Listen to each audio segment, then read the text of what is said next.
Guisachan house stood quiet beneath the weight of old trees, its stone walls holding onto a kind of silence that didn't feel natural. Even in daylight, the place seemed to watch. Most people came for the gardens. Few stayed past dusk. Lena hadn't meant to be there so late. She was a photographer, chasing golden hour through the Guisachan Heritage Park, and she'd lost track of time while framing the crumbling arches against the fading sky. By the time she lowered her camera, the light had thinned to a dull blue, and the park had emptied. That was when she noticed the window. There shouldn't have been any glass left, just empty frames in the old manor ruins, but one opening on the upper level caught the last of the light like a mirror. A reflection. Or something pretending to be one. She zoomed in with her lens. A figure stood inside. Not moving.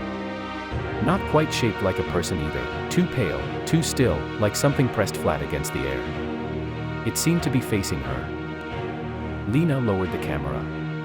The window was empty again. She told herself it was just the angle. Just light. Just nerves. Then she heard footsteps inside the ruin. Not echoes. Not settling stone. Steps. Slow, deliberate, as if someone were walking through rooms that hadn't existed for decades. She hesitated, then did what people always do when they shouldn't. She went closer. The iron gate creaked when she pushed it. The sound seemed too loud, like it didn't belong in the open air. Inside, the temperature dropped sharply, as if she'd stepped into shade that had nothing to do with the trees. "Hello," she called. No answer. Just that silence again, thick, listening. Then, softly, from somewhere deeper inside, "You came back." The voice wasn't loud, but it carried. It didn't sound surprised. It sounded certain. "I think you've got the wrong person," Lena said, trying to laugh it off. "I've never been here before." Another step. Closer now. "You always say that."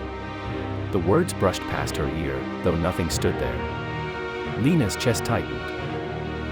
She turned slowly, scanning the broken walls, the open sky where ceilings used to be. Nothing. Then she heard the footsteps again, behind her now. She spun. The figure from the window stood in the doorway. Up close, it was worse. Not because it looked monstrous, but because it almost looked human. A woman, maybe, dressed in something long and pale, edges blurring into the air. Her face was indistinct, like it hadn't decided how to exist. "You left," the figure said. "I didn't," Lena whispered. "You always leave." The air grew colder. Lena's breath fogged. "I don't even know you."